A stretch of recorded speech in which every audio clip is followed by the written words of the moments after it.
이 이야기는 서울의 한 호텔에서 일어난 실제 사연을 바탕으로 각색한 것입니다. 11월의 서울 하늘은 유난히 높고 푸르렀습니다. 그랜드 파라다이스 호텔 앞에 검은색 벤츠가 조용히 멈춰섰죠. 차에서 내린 남자는 70대 중반의 김도현 회장이었습니다. 회색 정장을 단정하게 차려입은 그의 모습에서는 수십 년간 사업계를 호령해온 카리스마가 느껴졌어요. 회장님 도착했습니다. 운전기사가 공손하게 인사를 건네자 김도현은 고개만 끄덕였습니다. 말수가 적은 그였지만 그의 눈빛에는 깊은 피로가 서려 있었어요. 70이 넘은 나이에도 여전히 현역으로 뛰고 있는 그였지만 최근 들어 몸과 마음이 예전 같지 않다는 걸 스스로도 느끼고 있었죠. 호텔 로비에 발을 들여놓자 대리석 바닥에 울려 퍼지는 발소리가 웅장했습니다. 천장까지 뻗은 화려한 샹들리에가 따스한 빛을 내뿜고 있었고 로비 한편에서는 잔잔한 피아노 선율이 흘러나오고 있었어요. 김도현은 잠시 발걸음을 멈추고 주변을 둘러보았습니다. 역시 소문대로군. 그랜드 파라다이스 호텔은 서울에서도 손꼽히는 고급 호텔이었죠. 최근 인수를 검토하고 있던 그였기에 직접 와서 둘러보고 싶었던 것입니다. 하지만 사실 그보다 더 큰 이유가 있었어요. 요즘 밤마다 찾아오는 불면증과 공허함을 달래기 위해서였습니다. 어서 오세요, 회장님. 프런트 데스크에서 젊은 여직원이 환한 미소를 지으며 다가왔습니다. 이름표에는 이수진이라고 적혀 있었어요. 20대 중반으로 보이는 그녀는 단정한 유니폼을 입고 있었지만 그 속에서도 따뜻한 인상이 느껴졌죠. 미리 예약해 주신 프레지덴셜 스위트 확인됐습니다. 이쪽으로 안내해 드릴게요. 수진의 목소리는 차분하면서도 친근했습니다. 김도현은 그녀의 말에 고개만 끄덕이며 따라갔어요. 그런데 이상했습니다. 걸어가는 수진의 뒷모습을 보는 순간 왠지 모를 친숙함이 느껴졌거든요. 엘리베이터 안에서 수진이 말을 건넸습니다. 오늘 날씨가 참 좋죠? 가을 하늘이 이렇게 맑은 날엔 호텔 옥상 정원에서 차 한잔 드시는 것도 좋을 것 같아요. 그런가요? 김도현의 대답은 짧았지만 그는 수진의 말투에서 뭔가 다른 느낌을 받았습니다. 다른 호텔 직원들과는 달리 그녀에게서는 진심이 느껴졌거든요. 마치 오랜 친구나 가족이 건네는 말처럼요. 저희 호텔은 20년 전에 처음 문을 열었는데 그때부터 지금까지 많은 분들이 찾아주고 계세요. 아마 회장님께서도 편안하게 지내실 수 있을 거예요. 20년 전, 그 말을 들은 순간 김도현의 가슴이 덜컥 내려앉았습니다. 20년 전은 그에게 있어서 잊을 수 없는 해였거든요. 딸 부부가 교통사고로 세상을 떠나고 5살배기 손녀 수진이가 실종된 해였으니까요. 수진이. 엘리베이터 안에서 그 이름을 되뇌던 김도현은 앞에 서 있는 여직원의 이름표를 다시 보았습니다. 이수진. 같은 이름이었어요. 하지만 그럴 리가 없었습니다.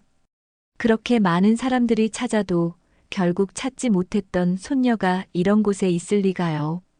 최상층에 도착하자 수진이 카드키로 문을 열어주었습니다. 프레지덴셜 스위트입니다. 혹시 필요한 것이 있으시면 언제든지 연락주세요. 제가 담당으로 모실게요. 넓은 거실과 침실, 그리고 서울 시내가 한눈에 내려다 보이는 커다란 창문이 있는 스위트룸이었습니다. 김도현은 창가에 서서 바깥 풍경을 바라보았어요. 저 멀리 한강이 보이고 그 너머로 펼쳐진 도시의 불빛들이 반짝이고 있었습니다. 경치가 정말 좋네요. 네, 특히 해질 무렵에는 더욱 아름다워요. 많은 분들이 이 시간을 가장 좋아하시거든요. 수진의 말에 김도현은 고개를 돌려 그녀를 바라보았습니다. 그런데 이상했어요. 그녀의 얼굴을 보는 순간 마음 깊은 곳에서 뭔가 뜨거운 것이 올라오는 느낌이었습니다. 마치 오래전 잃어버린 무언가를 다시 찾은 것 같은 느낌이었죠. 실례지만 여기서 일하신 지 오래되셨나요? 김도현의 질문에 수진이 밝게 웃으며 대답했습니다. 아직 3년 정도밖에 안 됐어요. 그전에는 다른 곳에서 일했고, 사실 어렸을 때부터 고아원에서 자라서 이것저것 해봤거든요. 고아원. 그 말을 들은 순간 김도현의 심장이 빠르게 뛰기 시작했습니다. 손녀 수진이가 실종된 후 그가 가장 먼저 뒤진 곳이 바로 고아원들이었거든요. 하지만 아무리 찾아도 찾을 수 없었습니다. 그렇군요. 김도현은 겉으로는 평정을 유지했지만 속으로는 온갖 생각들이 소용돌이치고 있었습니다. 앞에 서 있는 이 여자가 혹시, 정말 혹시, 그럼 편안히 쉬세요. 필요한 게 있으시면 언제든지 연락 주세요. 수진이 나간 후 김도현은 소파에 털썩 주저앉았습니다. 갑자기 몰려온 감정들을 정리하기가 어려웠거든요. 20년 동안 마음 한구석에 묻어두었던 상처가 다시 아물기 시작하는 것 같았습니다. 창밖으로 해가 지고 있었습니다. 수진이 말한 대로 정말 아름다운 노을이었어요. 하지만 김도현의 마음은 노을보다 더 복잡한 색깔로 물들어가고 있었습니다. 김도현은 창가에 서서 한참 동안 노을을 바라보았습니다. 붉은 빛이 서울 하늘을 물들이고 있었지만 그의 마음은 20년 전 그날로 돌아가 있었어요. 딸 민지와 사위 성우가 제주도 여행을 떠나던 날 5살배기 손녀 수진이가 할아버지, 빨리 돌아올게요라며 손을 흔들던 모습이 선명하게 떠올랐습니다. 그런데 그들은 돌아오지 못했어요. 제주도에서 서울로 오는 길에 일어난 교통사고로 딸 부부는 즉사했고 뒷좌석에 앉아있던 수진이는 흔적도 없이 사라져버렸습니다. 사고 현장에서 발견된 건 수진이의 신발 한 짝과 찢어진 옷 조각뿐이었죠. 수진아. 김도현은 주먹을 꽉 쥐었습니다. 그때의 기억이 선명했어요. 경찰서를 오가며 수소문했던 날들, 전국의 고아원을 뒤지며 찾아다녔던 몇 년간의 시간들. 하지만 아무리 찾아도 손녀는 나타나지 않았습니다. 시간이 지나면서 주변 사람들은 하나둘 포기하라고 했지만 김도현만은 포기할 수 없었어요. 침대 옆 서랍에서 작은 상자를 꺼냈습니다. 그 안에는 딸 민지가 수진이에게 주었던 목걸이가 들어있었어요.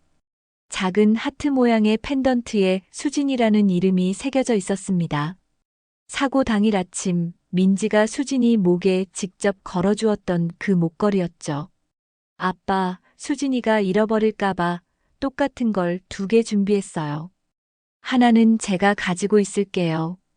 딸의 목소리가 귓가에 맴돌았습니다. 김도현은 목걸이를 꺼내 손바닥에 올려놓았어요. 차가운 금속의 감촉이 그의 손끝에 전해졌습니다. 똑똑. 문을 두드리는 소리가 들렸습니다. 회장님, 룸서비스 가져왔습니다. 문을 열자 이수진이 카트를 끌고 서 있었습니다. 저녁 식사를 위해 주문했던 음식들이었어요. 직접 가져오셨네요. 네, 제가 담당이니까요. 어디에 놓아드릴까요? 수진이 능숙하게 테이블을 세팅하는 모습을 보며 김도현은 그녀를 유심히 관찰했습니다. 그녀의 손놀림, 말투, 심지어 웃는 모습까지 뭔가 낯익은 느낌이 계속 들었어요. 혹시 실례가 되지 않는다면 고아원에서 자라셨다고 하셨는데. 아, 네. 서울 외곽에 있는 은혜고아원에서 자랐어요. 어렸을 때 기억이 별로 없어서 정확히는 모르지만 5살 때쯤 그곳에 들어갔다고 하더라고요. 5살. 김도현의 심장이 쿵쾅거리기 시작했습니다. 손녀 수진이가 실종되었을 때의 나이와 정확히 일치했거든요. 그래서 성은 이 씨가 되신 건가요? 네, 고아원에서 지어주신 이름이에요. 제가 처음 왔을 때 목에 걸고 있던 목걸이에 수진이라는 이름이 새겨져 있어서 그걸 보고 이수진이라고 불러주셨다고 해요. 목걸이. 김도현은 자신도 모르게 주먹을 꽉 쥐었습니다. 손바닥에 있던 목걸이가 살짝 느껴졌어요. 그 목걸이는 지금도 가지고 계신가요? 네, 제가 가진 유일한 단서거든요. 아, 잠깐만요. 수진이 유니폼 안쪽에서 목걸이를 꺼내 보여주었습니다. 작은 하트 모양의 펜던트에 수진이라는 이름이 새겨져 있었어요. 김도현이 손에 쥐고 있던 것과 똑같은 목걸이였습니다. 김도현은 그 순간 어지러움을 느꼈습니다. 너무나 놀라운 일이었거든요. 20년 동안 찾아 헤맸던 손녀가 바로 눈앞에 있다는 것이 믿어지지 않았어요. 회장님, 괜찮으세요? 얼굴이 너무 창백해지신 것 같은데. 수진이 걱정스러운 표정으로 다가왔습니다. 그 순간 김도현은 그녀의 눈을 자세히 보았어요. 딸 민지와 똑같은 눈매였습니다. 어떻게 그동안 못 알아봤을까 싶을 정도로요. 아니에요, 괜찮습니다.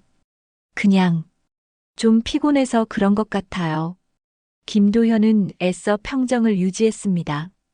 섣불리 말했다가 틀렸을 수도 있고 설령 맞다 하더라도 그녀가 받을 충격을 생각해야 했거든요. 그럼 제가 이만 나가보겠습니다. 혹시 필요한 게 있으시면 언제든지 연락 주세요. 수진이 나간 후 김도현은 소파에 주저앉았습니다. 손이 떨리고 있었어요. 목걸이를 다시 꺼내 자세히 들여다보았습니다. 펜던트 뒷면에는 작은 글씨로 사랑하는 수진이에게 할아버지가라고 새겨져 있었어요. 그것은 김도현이 직접 새겨달라고 부탁했던 글귀였습니다. 정말 수진이가 맞는 걸까? 김도현은 비서에게 전화를 걸었습니다. 상무 나야. 급한 일이 생겼어. 은혜고아원에 대해 자세히 알아봐. 20년 전부터 지금까지의 모든 기록을 조사해보고, 그리고 이수진이라는 사람에 대해서도 알아봐줘. 전화를 끊은 후 김도현은 창밖을 바라보았습니다. 이제 완전히 밤이 되어 있었어요. 도시의 불빛들이 반짝이고 있었지만 그의 마음은 더욱 복잡해지고 있었습니다. 20년 동안 그리워했던 손녀를 찾았을지도 모른다는 희망과 혹시 틀렸을지도 모른다는 불안감이 교차했어요. 하지만 한 가지는 확실했습니다. 그 여자에게서 느껴지는 친근함과 따뜻함이 결코 우연이 아니라는 것이었죠. 김도현은 그날 밤 잠을 이루지 못했습니다. 머릿속에서는 계속해서 수진의 모습이 떠올랐고 그녀가 정말 자신의 손녀일 가능성을 생각하니 가슴이 뛰었거든요. 동시에 만약 아니라면 어떡하나 하는 두려움도 있었어요. 새벽이 되어서야 김도현은 결심했습니다. 정확한 확인을 위해 더 많은 것들을 조사해야 한다고요. 그리고 무엇보다 수진 자신이 어떤 사람인지, 어떤 삶을 살아왔는지 알아야 했습니다. 20년이라는 시간이 그녀를 어떻게 변화시켰는지도요. 새벽 6시, 김도현은 침대에서 일어났습니다. 한숨도 제대로 자지 못한 밤이었어요. 머릿속에서는 계속해서 어제 만난 수진의 모습이 맴돌고 있었습니다.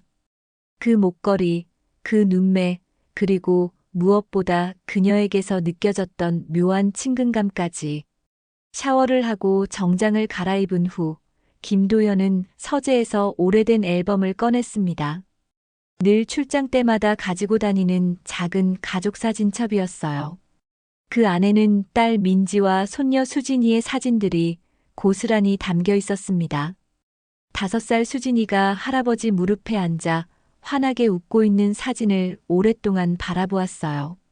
통통한 볼과 반짝이는 눈, 그리고 목에 걸린 하트 목걸이까지.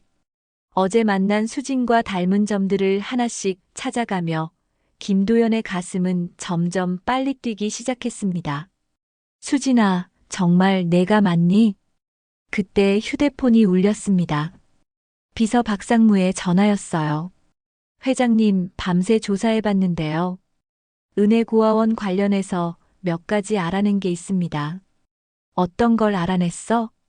20년 전, 정확히는 2004년 11월에 5살 정도로 추정되는 여자아이가 고아원에 입소했다는 기록이 있습니다. 당시 몸에 상처가 많았고 기억상실 증세를 보였다고 나와 있어요. 김도현의 손이 떨리기 시작했습니다. 손녀가 실종된 시기와 정확히 일치했거든요. 그리고 그 아이가 입소할 때 가지고 있던 유일한 물건이 목걸이 하나였다고 합니다. 하트 모양의 수진이라는 이름이 새겨진 목걸이요. 더 자세한 건 없나? 고아원 측에서도 그 아이의 정확한 신원을 파악하지 못했다고 하네요. 경찰에 신고는 했지만 당시 실종 신고와 매칭되는 사례를 찾지 못했다고 합니다. 김도현은 주먹을 꽉 쥐었습니다. 그때 자신이 얼마나 많은 곳을 뒤졌는지, 얼마나 많은 사람들에게 부탁했는지 떠올랐어요. 하지만 결국 찾지 못했습니다. 아마도 행정상의 착오나 소통 부재 때문이었을 거예요. 그 아이가 지금의 이수진이 맞다는 확신이 서나 직접적인 증거는 더 필요하지만 정황상 매우 높은 가능성이 있어 보입니다. 나이, 입소 시기, 목걸이. 모든 게 일치하거든요. 전화를 끊은 후 김도현은 한참 동안 멍하니 앉아 있었습니다. 20년 동안 포기하지 않고 찾았던 손녀가 정말 바로 코앞에 있었다는 사실이 믿어지지 않았어요. 동시에 그동안 그녀가 혼자서 얼마나 힘들게 살아왔을지 생각하니 가슴이 먹먹해졌습니다. 고아원에서 혼자서 김도현은 자책감에 휩싸였습니다. 자신이 더 열심히 찾았다면, 더 많은 방법을 동원했다면 이렇게 오랜 시간이 흐르지 않았을 텐데요. 손녀는 할아버지를 그리워하며 외롭게 자랐을 텐데 자신은 그 사실조차 모르고 지냈던 거예요. 아침 식사를 거른 채 호텔 로비로 내려갔습니다. 수진을 다시 만나고 싶었거든요. 하지만 함부로 다가갈 수도 없었어요. 아직 확실하지 않은 상황에서 섣불리 진실을 털어놓았다가 그녀에게 혼란만 줄 수도 있었으니까요. 로비에서 수진을 찾았을 때 그녀는 다른 투숙객과 대화하고 있었습니다. 환한 미소를 지으며 친절하게 응대하는 모습이 김도연의 눈에는 너무나 예뻐 보였어요. 어떻게 이렇게 밝고 긍정적으로 자랄 수 있었을까 싶었습니다. 회장님, 안녕하세요. 어제는 잘 주무셨나요? 수진이 김도현을 발견하고 다가왔습니다. 어제보다 더 자세히 보니 딸 민지를 더욱 많이 닮아 있었어요. 특히 웃을 때 눈가에 생기는 주름이 민지와 똑같았습니다. 네, 덕분에 잘 잤어요.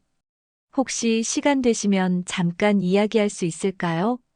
물론이죠. 지금 잠깐 시간이 있어요. 둘은 로비 한쪽의 조용한 소파에 앉았습니다. 김도현은 어떻게 말을 꺼내야 할지 고민했어요. 너무 직접적으로 물어보면 그녀가 놀랄 테고 그렇다고 돌려서 말하자니 답답했습니다. 어제 고아원에서 자라셨다고 하셨는데 혹시 부모님에 대한 기억은 전혀 없으신가요? 네, 아무것도 기억나지 않아요. 의사 선생님께서는 어린 나이에 큰 충격을 받아서 그런 거라고 하시더라고요.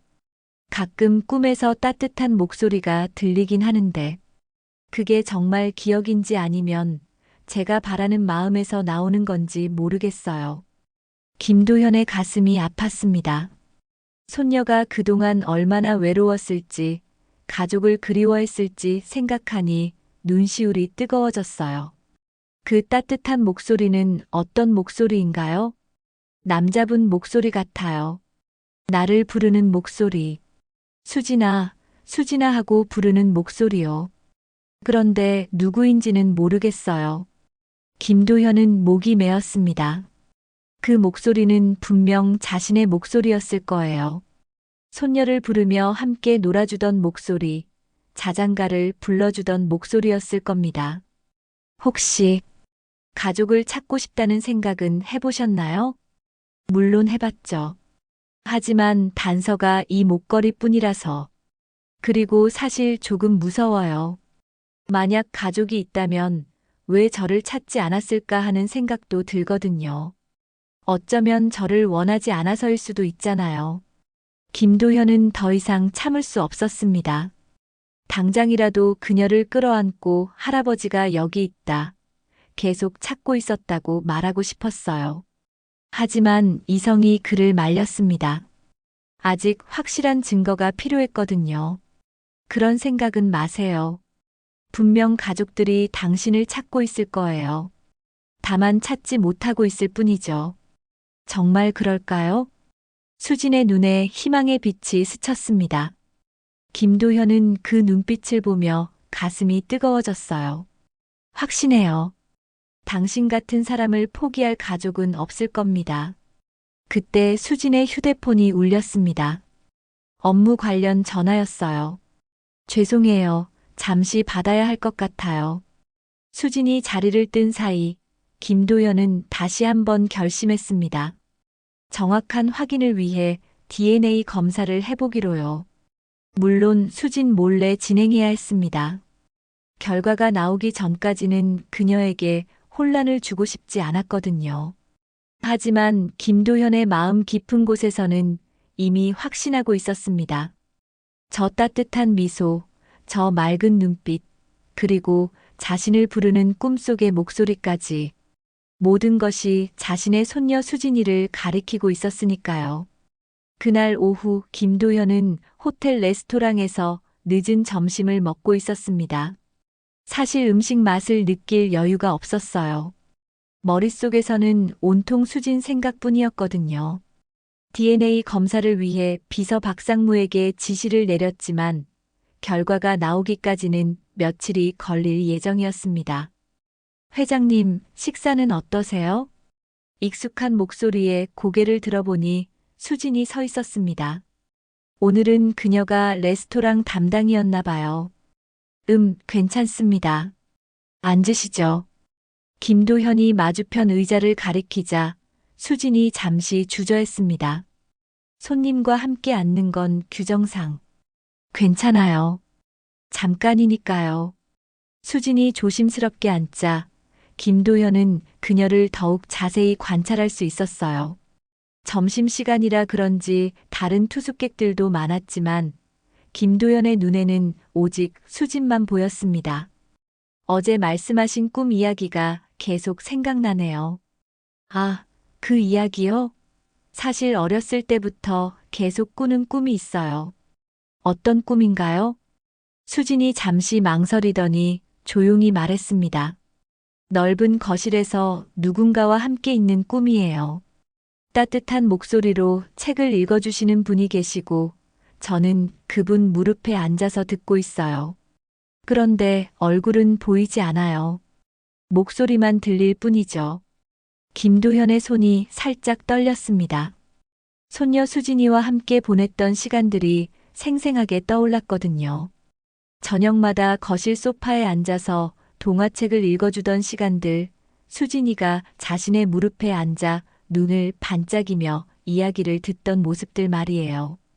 그분이 어떤 이야기를 읽어주시나요? 공주님 이야기요. 특히 신데렐라를 자주 읽어주셨던 것 같아요. 그리고 가끔은 직접 만든 이야기도 들려주셨어요. 작은 새가 주인공인 이야기였는데 김도현은 깜짝 놀랐습니다. 손녀 수진이가 가장 좋아했던 이야기가 바로 자신이 만들어준 작은 새삐삐의 모험담이었거든요.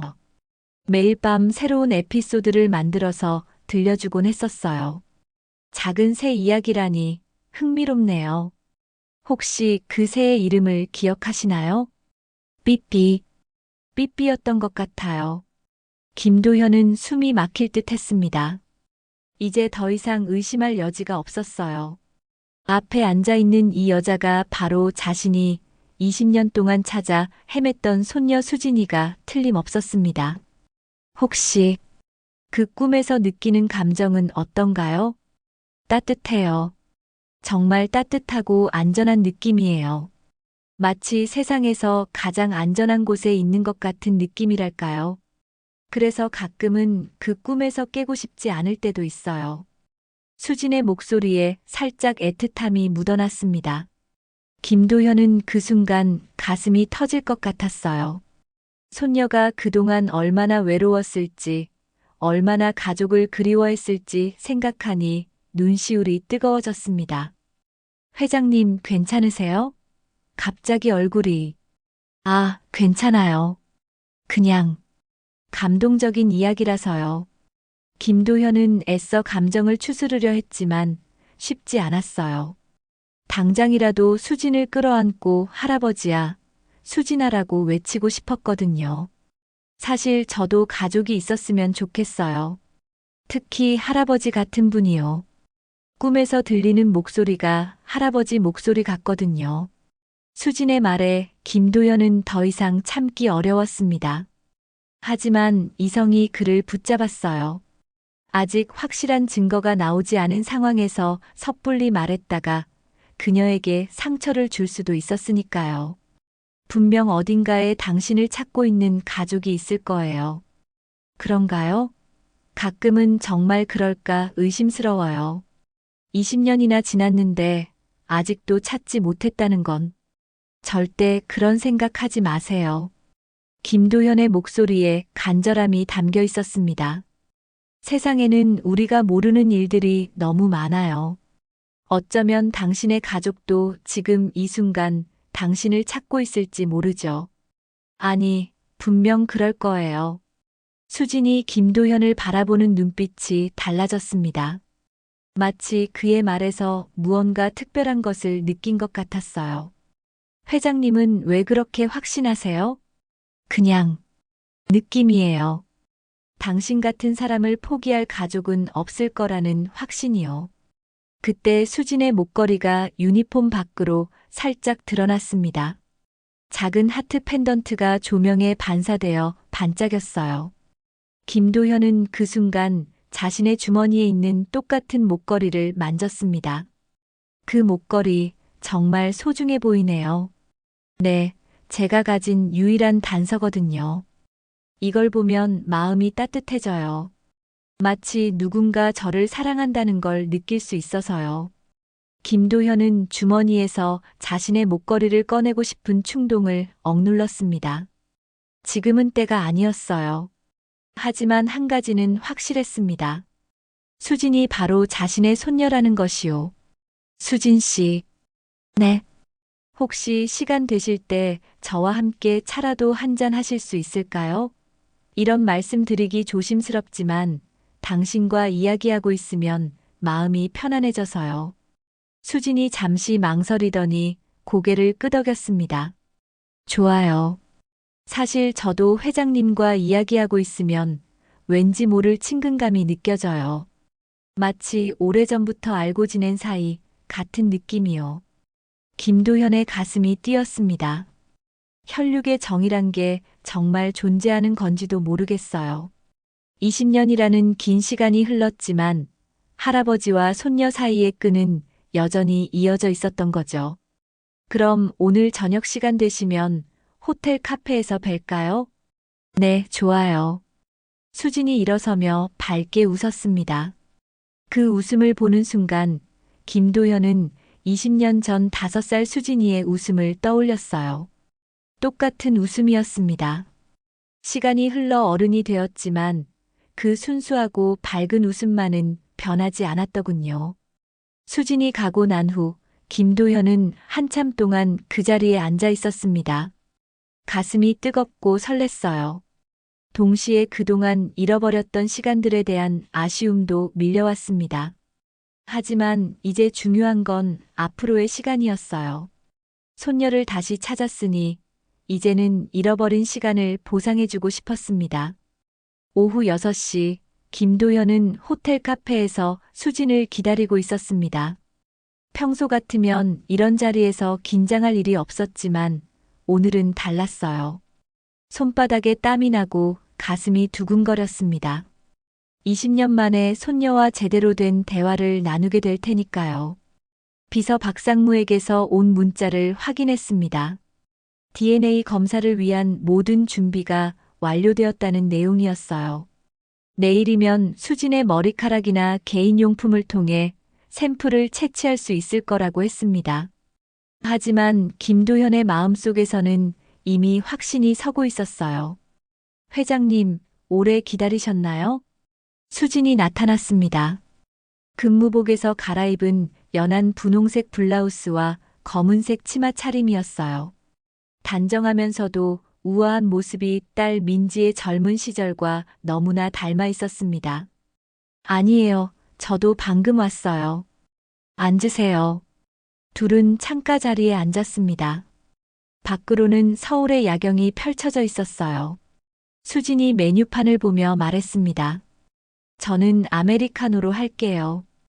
회장님은 어떤 걸로 하시겠어요? 저도 같은 걸로요. 주문을 마친 후 김도현은 조심스럽게 말을 꺼냈습니다. 오늘 오후에 생각해보니 저에게도 손녀가 하나 있었거든요. 수진의 눈빛이 반짝였습니다. 정말요? 지금은 어디 계세요? 그게 김도현의 목소리가 살짝 떨렸어요. 20년 전에 잃어버렸어요. 잃어버렸다고요? 딸 부부가 교통사고로 세상을 떠나면서 5살이었던 손녀가 실종됐어요. 그때부터 지금까지 계속 찾고 있지만 수진의 얼굴이 점점 창백해졌습니다.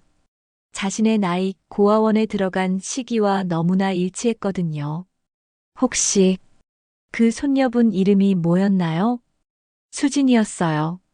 커피잔을 들고 있던 수진의 손이 떨리기 시작했습니다. 김도현은 그 모습을 보며 더 이상 돌려서 말할 수 없다고 생각했어요. 그리고 그 아이가 목에 차고 있던 목걸이가 있었는데 김도현이 주머니에서 목걸이를 꺼내 테이블 위에 올려놓았습니다. 수진이 차고 있는 것과 똑같은 하트 모양의 펜던트였어요. 이게 수진이 자신의 목걸이를 만지며 말을 잇지 못했습니다. 두 목걸이는 완전히 똑같았어요. 사실 이 목걸이는 딸이 손녀에게 준 것의 짝이에요. 혹시나 해서 똑같은 걸 2개 준비했거든요. 하나는 손녀가 차고 하나는 우리가 보관하면서요. 수진의 눈에 눈물이 맺히기 시작했습니다.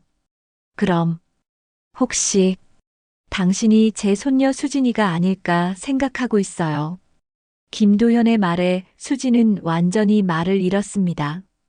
꿈에서만 들었던 따뜻한 목소리, 자신을 부르던 그 음성이 바로 앞에 앉아 있는 이분의 목소리였던 거죠.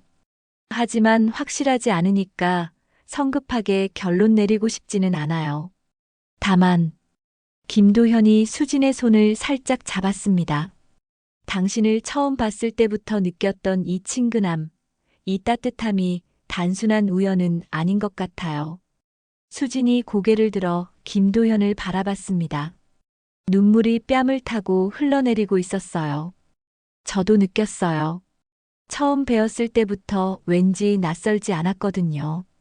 마치 어디선가 만난 적이 있는 것 같은 느낌이었어요. 꿈에서 들었던 목소리는 어떤가요? 지금 제 목소리와 비슷한가요? 수진이 고개를 끄덕였습니다. 네, 똑같아요.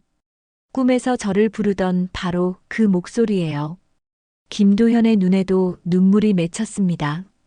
20년 동안 품어왔던 그리움과 죄책감, 그리고 이제야 찾았다는 안도감이 한꺼번에 밀려왔거든요. 수진아. 그 부름에 수진이 더욱 크게 울음을 터뜨렸습니다. 어린 시절부터 꿈에서 들었던 바로 그 부름이었어요. 할아버지. 정말 할아버지인가요? 그래, 수진아. 할아버지야. 김도현도 더 이상 감정을 억누르지 못했습니다. 20년 동안 참아왔던 눈물이 쏟아져 내렸어요. 20년 동안 너를 찾았어. 하루도 포기한 적이 없었단다. 저도 가족이 어딘가에 있을 거라고 믿었어요. 특히 꿈에서 들리는 목소리의 주인을 언젠가는 만날 수 있을 거라고 생각했거든요. 둘은 카페 한복판에서 서로를 바라보며 울었습니다. 주변 사람들의 시선 따위는 중요하지 않았어요. 20년 만에 재회였으니까요. 수진아, 그동안 많이 힘들었지? 괜찮았어요. 고아원 원장님과 선생님들이 잘 돌봐주셨거든요. 그리고 저는 할아버지가 언젠가는 찾아오실 거라고 믿고 있었어요. 김도현은 손녀의 말에 가슴이 아팠습니다. 어린 나이에 부모를 잃고 혼자가 되었는데도 이렇게 밝고 긍정적으로 자랐다는 게 대견하면서도 안쓰러웠어요. 할아버지가 미안해. 더 빨리 찾았어야 했는데. 아니에요. 할아버지 잘못이 아니에요. 이렇게 다시 만날 수 있게 된 것만으로도 감사해요. 수진이 김도현의 손을 꼭 잡았습니다. 그 순간 김도현은 20년 전 5살 수진이가 자신의 손을 잡던 감촉을 떠올렸어요. 손은 커졌지만 그 따뜻함은 여전했습니다. 할아버지, 저 정말 궁금한 게 있어요. 뭐든지 물어봐. 엄마 아빠는 어떤 분들이었나요? 저에 대한 기억이 거의 없어서요. 김도현은 잠시 망설였습니다. 딸 부부의 죽음에 대해 어떻게 말해야 할지 고민되었거든요. 하지만 수지는 알 권리가 있었어요. 너의 아빠는 정말 좋은 사람이었어. 엄마를 무척 사랑했고 너를 세상에서 가장 소중하게 생각했단다. 그리고 엄마는 김도현이 딸 민지에 대해 이야기하기 시작했습니다. 수지는 눈을 반짝이며 들었어요. 자신이 얼마나 사랑받는 아이였는지, 부모님이 어떤 분들이었는지 알게 되는 것이 신기하고 감동적이었거든요. 그럼 엄마 아빠는 지금 어디 계세요? 김도현은 잠시 말을 멈췄습니다. 이 말을 어떻게 전해야 할지 고민되었어요. 수진아, 엄마 아빠는 하늘나라에 계셔. 수진의 얼굴이 순간 굳어졌습니다. 예상은 했지만 직접 듣게 되니 가슴이 아팠어요. 그래도 괜찮아요. 저에겐 할아버지가 계시니까요. 수진의 말에 김도현은 다시 한번 눈물을 흘렸습니다. 이런 상황에서도 밝게 웃어주는 손녀가 너무나 고마웠거든요. 그날 밤 둘은 늦은 시간까지 이야기를 나눴습니다. 잃어버린 20년의 시간을 메우려는 듯이요. 김도현은 수진에게 어린 시절의 추억들을 들려주었고, 수진은 고아원에서의 생활과 지금까지의 삶에 대해 이야기했습니다. 비록 확실한 DNA 검사 결과는 아직 나오지 않았지만, 둘 다 마음속으로는 이미 확신하고 있었어요. 혈육의 정이라는 게 정말 존재한다는 것을, 그리고 아무리 오랜 시간이 흘러도 가족의 사랑은 변하지 않는다는 것을 느낄 수 있었거든요. 사흘 후 김도현은 비서 박상무로부터 전화를 받았습니다. DNA 검사 결과가 나왔다는 연락이었어요. 회장님, 결과가 나왔습니다. 어떻게 나왔어? 99.9% 일치합니다. 이수진 씨가 회장님의 친손녀가 확실합니다. 김도현은 전화기를 든 손이 떨렸습니다.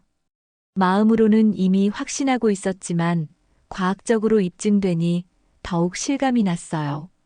그동안 우리가 찾지 못했던 이유도 알아냈습니다. 당시 고아원에서 경찰에 신고할 때 행정구역이 잘못 기재되어서 저희가 수소문했던 지역과 다른 곳으로 분류되었더군요. 그런 일이. 김도현은 안타까웠습니다. 작은 행정 실수 하나 때문에 20년이라는 긴 시간을 잃어버린 거였어요. 하지만 이제 중요한 건 앞으로입니다. 수진 양에게 언제 알려드릴 계획이신가요? 오늘 저녁에 만나기로 했어. 그때 모든 걸 이야기할 생각이야. 전화를 끊은 후 김도현은 한참 동안 창밖을 바라보았습니다. 확실한 증거를 손에 쥐고 있으니 마음이 한결 가벼워졌어요. 이제 떳떳하게 수진을 손녀라고 부를 수 있었거든요. 저녁 6시, 둘은 호텔 근처의 조용한 한식당에서 만났습니다. 김도현이 수진을 위해 특별히 예약한 곳이었어요. 프라이빗한 룸에서 편안하게 이야기할 수 있었습니다. 할아버지, 오늘은 왜 이런 좋은 곳을 예약하셨어요? 며칠 전부터 수지는 자연스럽게 김도연을 할아버지라고 부르고 있었어요. 아직 공식적으로 확인된 건 아니었지만 둘 다 마음으로는 이미 받아들이고 있었거든요. 수진아, 오늘 너에게 중요한 이야기를 해주고 싶어서 그래. 김도현이 주머니에서 봉투를 꺼냈습니다. DNA 검사 결과서가 들어 있었어요. 이게 뭐예요? 우리가 정말 할아버지와 손녀 사이가 맞는지 확인해 본 검사 결과야. 수진이 서류를 읽어보는 동안 김도현은 긴장하며 그녀의 표정을 살폈습니다. 수진의 눈이 점점 커지더니 마침내 김도현을 바라봤어요. 정말 할아버지가 맞는 거예요? 그래, 수진아. 이제 확실해졌어. 수진이 다시 한번 눈물을 흘리기 시작했습니다. 기쁨의 눈물이었어요. 20년 동안 꿈에서만 만났던 할아버지가 정말 제 앞에 나타나신 거예요? 그래, 할아버지가 여기 있어. 이제 다시는 너를 놓치지 않을 거야. 김도현도 감정이 복받쳐 올랐습니다. 20년 만에 진짜 가족을 되찾은 거였어요. 할아버지, 그동안 정말 많이 보고 싶었어요. 꿈에서 들리는 목소리만으로는 아쉬웠거든요. 할아버지도 마찬가지야. 하루하루가 너무 길었어. 둘은 잠시 말없이 서로를 바라보며 감격했습니다. 20년이라는 세월이 만들어낸 간격이 서서히 좁혀지는 느낌이었어요. 수진아, 할아버지가 궁금한 게 있어. 그동안 어떻게 살아왔는지 자세히 들려줄 수 있겠니? 수진이 고개를 끄덕이며 이야기를 시작했습니다. 고아원에서는 정말 좋은 분들이 돌봐주셨어요. 특히 김 원장님은 저를 친딸처럼 아껴주셨거든요. 공부도 열심히 했고 고등학교 졸업 후에는 호텔 경영학과에 진학했어요. 대학까지 나왔구나. 네, 장학금을 받아서요.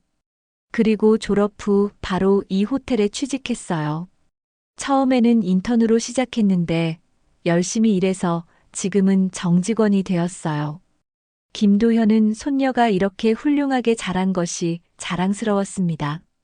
어려운 환경에서도 굴복하지 않고 꿋꿋하게 살아온 모습이 대견했어요. 친구들은 많니? 네, 직장 동료들과 친하게 지내고 있어요. 그리고 고아원에서 함께 자란 언니, 동생들과도 계속 연락하고 지내요. 연애는 안 하니? 수진이 살짝 얼굴을 붉혔습니다. 아직은 일에 집중하고 싶어요. 그리고 사실 혼자 사는 게 익숙해져서요. 김도현은 그 말이 안타까웠어요. 아마 어린 시절의 상처 때문에 다른 사람에게 마음을 열기 어려워하는 것 같았거든요. 수진아, 이제는 혼자가 아니야. 할아버지가 있잖아. 네, 정말 신기해요. 이제 저에게도 진짜 가족이 생겼다니요. 식사를 하며 둘은 더 많은 이야기를 나눴습니다. 김도현은 수진의 어린 시절 얘기를 들려주었고, 수진은 고아원에서의 추억들을 이야기했어요. 할아버지, 제가 어렸을 때 어떤 아이였나요? 정말 귀여웠어. 매일 할아버지 뒤를 졸졸 따라다니면서 할아버지, 할아버지 하고 부르곤 했지. 그리고 책 읽어달라고 조르는 게 일상이었어. 그래서 꿈에서 책 읽어주시는 목소리가 들렸나 봐요. 아마 그럴 거야.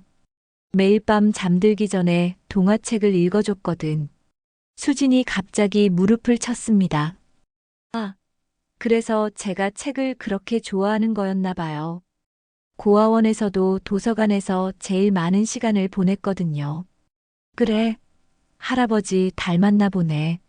나도 젊었을 때 책을 무척 좋아했어. 김도현은 손녀와 자신의 공통점을 발견하는 것이 즐거웠습니다. 혈육의 유전자는 정말 신기한 것 같았어요. 할아버지, 저 이제 어떻게 해야 하나요? 갑자기 가족이 생기니까 실감이 안 나요. 천천히 하면 돼. 할아버지도 마찬가지야. 20년 동안 혼자 지내다가 갑자기 손녀가 생기니까 어색하기도 하고 하지만 좋아요. 이제 명절 때 혼자 있지 않아도 되잖아요. 수진의 말에 김도현은 가슴이 찡했습니다. 그동안 명절마다 혼자 있었을 손녀를 생각하니 미안한 마음이 들었어요. 앞으로는 할아버지와 함께 보내자. 그리고 수진아, 호텔 일 그만두고 할아버지 회사에서 일하는 건 어떨까? 정말요? 하지만 제가 자격이 될까요? 당연하지. 우리 수진이가 얼마나 똑똑하고 능력 있는데. 게다가 호텔 경영학까지 전공했잖아. 수진이 고민하는 표정을 지었습니다. 조금 더 생각해 볼게요. 갑자기 모든 게 바뀌면 적응하기 어려울 것 같아서요. 그래, 천천히 생각해 봐.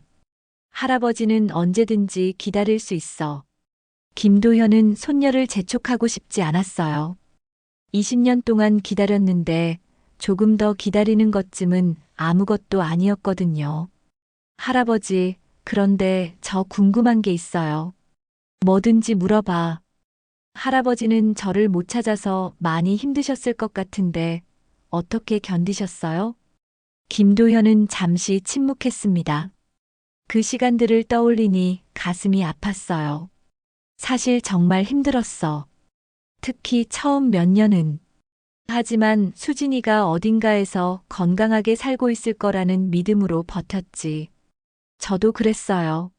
언젠가는 가족을 만날 수 있을 거라고 믿었거든요. 둘은 서로를 바라보며 미소를 지었습니다.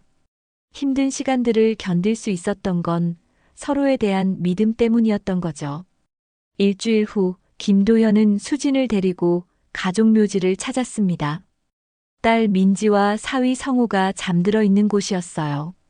수진에게 부모님께 인사를 드릴 기회를 주고 싶었거든요. 할아버지, 여기가 엄마 아빠가 계신 곳이에요? 그래, 수진아. 엄마 아빠가 여기서 쉬고 계셔. 묘비 앞에 꽃을 놓고 둘은 조용히 절을 올렸습니다. 수진의 눈에서는 눈물이 흘러내렸어요.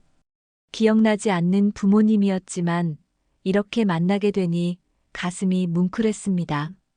엄마, 아빠, 수진이에요. 늦었지만 인사드려요. 수진이 묘비에 손을 대고 속삭였습니다. 김도현은 그 모습을 보며 가슴이 먹먹해졌어요. 민지야, 성호야, 수진이를 찾았어. 우리 수진이가 이렇게 훌륭하게 자랐단다. 김도현도 딸 부부에게 조용히 말을 걸었습니다. 20년 만에 전하는 좋은 소식이었어요. 묘지를 나서며 수진이 말했습니다. 할아버지, 엄마 아빠도 저희가 다시 만난 걸 기뻐하실까요? 당연하지. 하늘에서 지켜보고 계실 거야. 앞으로 자주 와서 인사드리고 싶어요. 그래, 우리 함께 오자. 그날 오후 김도현은 수진을 자신의 집으로 데려갔습니다. 강남에 있는 대저택이었어요. 수진은 웅장한 규모에 놀라며 김도현을 따라 들어갔습니다. 와, 정말 크네요. 할아버지 혼자 이런 큰 집에서 사세요? 그래, 너무 넓어서 가끔 외로웠는데 이제 수진이가 있으니까 좋을 것 같아. 집 안을 둘러보며 김도현은 수진에게 어린 시절 함께 보냈던 공간들을 보여주었어요. 거실 소파에서는 매일 밤 책을 읽어주었고 정원에서는 함께 꽃을 키웠다고 했습니다. 이 방이 수진이 방이었어. 김도현이 2층의 한 방문을 열었습니다. 분홍색 벽지와 작은 침대, 그리고 곳곳에 놓인 인형들이 그대로 보존되어 있었어요. 할아버지가 이 방을 그대로 두셨어요? 응, 언젠가 수진이가 돌아올 거라고 믿었거든. 수진이 방 안을 둘러보며 감동했습니다. 기억나지는 않았지만 왠지 모르게 익숙한 느낌이 들었어요. 이 곰 인형은 제가 가장 좋아했던 거예요? 맞아. 잠들 때마다 꼭 안고 자곤 했지. 수진이 곰 인형을 안아보니 마음이 따뜻해졌습니다. 어린 시절의 기억은 사라졌지만 몸이 기억하는 느낌이 있었어요. 할아버지, 제가 여기서 살아도 될까요? 물론이지. 이제 이 집이 내 집이기도 해. 그날 저녁 둘은 함께 저녁 식사를 준비했습니다. 수진이 요리를 도와주니 김도연은 오랜만에 따뜻한 가정의 느낌을 만끽할 수 있었어요. 할아버지, 제가 만든 김치찌개 어때요? 정말 맛있어. 우리 수진이가 요리도 잘하는구나. 고아원에서 배웠거든요. 나이 든 분들이 좋아할 만한 음식도 많이 알아요. 식사를 하며 김도현은 앞으로의 계획에 대해 이야기했습니다. 수진아, 할아버지가 운영하는 회사에 대해 설명해 줄까? 네, 궁금해요. 도연그룹이라고 해서 호텔, 건설, 유통업을 하고 있어. 특히 호텔 사업 부분에서는 수진이가 전공한 걸 살릴 수 있을 거야. 수진이 관심 있게 들었습니다. 정말 제가 도움이 될 수 있을까요? 당연하지. 그리고 언젠가는 수진이가 이 모든 걸 물려받게 될 거야. 물려받는다고요? 수진이 깜짝 놀랐습니다. 갑자기 재벌가의 상속녀가 된다는 게 실감나지 않았어요. 수진이는 내 유일한 가족이야. 당연히 모든 걸 물려줄 생각이지. 하지만 저는 아직 준비가. 천천히 배우면 돼. 할아버지가 다 가르쳐 줄 테니까. 수지는 갑작스러운 변화에 당황스러웠지만 할아버지의 기대에 부응하고 싶었어요. 열심히 배우겠습니다, 할아버지. 그래, 우리 수진이라면 잘할 수 있을 거야. 그날 밤 수지는 어린 시절 자신의 방에서 잠을 청했습니다. 20년 만에 돌아온 집이었지만 왠지 편안한 느낌이 들었어요. 김도현은 수진의 방 문을 살짝 열어보며 흐뭇해했습니다. 20년 동안 비어있던 집에 다시 생기가 돌아온 것 같았어요. 민지야, 수진이를 잘 키웠구나. 고마워. 김도현은 하늘에 계신 딸에게 감사의 마음을 전했습니다. 어려운 환경에서도 이렇게 훌륭하게 자란 손녀가 자랑스러웠어요. 다음 날 아침 김도현은 일찍 일어나서 아침 식사를 준비했습니다. 오랜만에 가족과 함께하는 아침이라 기분이 좋았어요. 할아버지, 이렇게 일찍 일어나셨어요? 수진이와 함께하는 첫 아침이라서 특별히 준비했어. 고마워요, 할아버지. 아침을 먹으며 김도현이 말했습니다. 오늘부터 수진이를 회사 사람들에게 소개하려고 해. 괜찮니? 네, 긴장되지만 해보겠어요. 다들 좋은 사람들이야. 걱정하지 마. 그날 오후 김도현은 수진과 함께 회사에 갔습니다. 임직원들은 갑자기 나타난 회장의 손녀에 대해 궁금해했지만 김도현의 설명을 듣고는 모두 환영해 주었어요. 앞으로 수진이가 우리 회사에서 일하게 될 거야. 많이 도와주기 바래. 네, 회장님. 잘 부탁드립니다. 수진도 정중하게 인사했습니다. 새로운 환경이었지만 할아버지가 함께 있어서 든든했어요. 그날부터 수진은 본격적으로 회사 일을 배우기 시작했습니다. 호텔 경영학을 전공한 덕분에 기본 지식은 있었지만 실무는 또 다른 영역이었어요. 할아버지, 생각보다 어려운 게 많네요. 처음에는 다 그래. 천천히 배워가면 돼.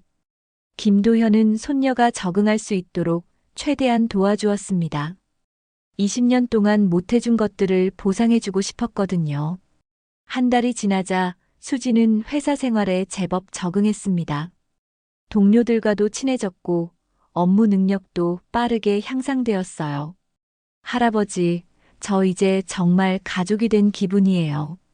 할아버지도 마찬가지야. 수진이가 있어서 매일이 행복해. 20년 만에 찾은 가족의 행복이 두 사람의 얼굴에 환한 미소를 그려주었습니다. 석 달이 흘렀습니다. 수지는 이제 완전히 새로운 삶에 적응했어요. 매일 아침 할아버지와 함께 아침 식사를 하고 회사에서는 호텔 사업부 신임 매니저로 일하고 있었습니다. 김도현은 손녀가 자신의 곁에서 성장하는 모습을 보며 하루하루가 행복했어요. 할아버지, 오늘 호텔 신규 프로젝트 기획서를 완성했어요. 그래, 한번 보자. 김도현이 수진이 작성한 기획서를 꼼꼼히 살펴보았습니다. 체계적이고 창의적인 아이디어들이 담겨 있었어요. 훌륭한데? 이런 아이디어는 어떻게 생각해냈니? 그랜드 파라다이스 호텔에서 일했던 경험과 학교에서 배운 이론을 결합해봤어요. 특히 고객 서비스 부분은 제가 직접 현장에서 느꼈던 점들을 반영했거든요. 김도현은 손녀의 성장 속도에 놀랐습니다. 단순히 혈연이라서가 아니라 정말 뛰어난 능력을 가지고 있었어요. 수진아, 내년에는 더 큰 프로젝트를 맡아볼 생각이 있니? 정말요? 저 같은 신입이 할 수 있을까요? 당연하지. 할아버지가 보기에는 벌써 준비가 다 되어 있어. 그때 비서 박상무가 들어왔습니다. 회장님, 중요한 손님이 오셨다는 연락이 왔습니다. 누구인데? 은혜고아원 김혜숙 원장님이신데요. 수진 양을 만나러 오셨다고 합니다. 수진이 깜짝 놀라며 일어났습니다. 원장님이 오셨다고요? 어떻게 저희 회사를 아셨지? 아마 신문 기사를 보셨나 봐요. 최근에 회장님 손녀 이야기가 언론에 나왔었거든요. 김도현과 수진의 재회 소식은 감동적인 이야기로 화제가 되었었어요. 물론 김도현이 의도한 건 아니었지만 언론에서 관심을 보였던 거죠. 그럼 바로 모시고 와. 잠시 후 60대 중반의 단정한 여성이 들어왔습니다. 김혜숙 원장은 수진을 키워준 은인이나 다름없었어요. 수진아, 원장님, 두 사람이 반갑게 포옹했습니다. 김도현은 그 모습을 보며 가슴이 뭉클했어요. 자신이 키우지 못했던 시간 동안 손녀를 돌봐준 분이었거든요. 이분이 할아버지세요? 김혜숙 원장이 김도현을 바라보며 눈시울을 붉혔습니다. 네, 안녕하세요. 그동안 수진이를 잘 돌봐주셔서 정말 감사합니다. 김도현이 깊숙이 고개를 숙여 인사했습니다. 아니에요. 수진이가 워낙 착하고 똑똑해서 키우는 보람이 있었어요. 이렇게 가족을 찾게 되어서 정말 기뻐요. 셋은 응접실에 앉아서 오랜 시간 이야기를 나누었습니다. 김혜숙 원장은 수진의 어린 시절부터 지금까지의 성장 과정을 자세히 들려주었어요. 수진이는 정말 특별한 아이였어요. 5살에 왔는데도 다른 아이들을 잘 돌봐주고 공부도 열심히 했거든요. 그런 아이로 키워주셔서 감사해요. 김도현은 진심으로 고마워했습니다. 그런데 한 가지 신기한 게 있었어요. 수진이는 항상 언젠가 가족이 저를 찾으러 올 거예요 라고 말했거든요. 다른 아이들은 포기하는 경우가 많은데 수진이만은 끝까지 믿고 있더라고요. 수진이 부끄러워하며 말했습니다. 어렸을 때부터 그런 확신이 있었어요. 꿈에서 계속 할아버지 목소리가 들렸거든요. 정말 신기한 일이에요. 혈육의 정이라는 게 정말 존재하나 봐요. 김혜숙 원장이 감탄하며 말했습니다. 저녁 식사를 함께한 후 김혜숙 원장이 돌아가기 전에 김도현이 제안했습니다. 원장님, 고아원 운영하시는데 어려운 점은 없으신가요? 사실 항상 운영비가 부족해서 고민이에요. 정부 지원만으로는 한계가 있거든요. 그럼 저희 재단에서 정기적으로 후원하겠습니다. 수진이를 키워주신 은혜를 갚고 싶어요. 정말요? 너무 감사해요. 김도현은 그날부터 은혜고아원을 정기 후원하기로 했습니다. 손녀를 키워준 곳에 보답하고 싶었거든요. 그로부터 몇 주 후, 김도현은 수진에게 특별한 제안을 했습니다. 수진아, 내년에 유럽지사에서 일해보는 건 어떨까? 유럽이요? 응, 런던 지사에 호텔 신규 사업 담당자가 필요해. 좋은 경험이 될 것 같은데. 수진이 잠시 고민했습니다. 할아버지와 떨어져 있게 되는 건 아쉽지만 좋은 기회인 것 같아요. 그래, 할아버지도 가끔 런던에 출장 갈 테니까 자주 볼 수 있어. 김도현은 손녀가 더 넓은 세상에서 경험을 쌓기를 바랐습니다. 크리스마스 이브 김도현과 수지는 처음으로 함께 크리스마스를 보냈습니다.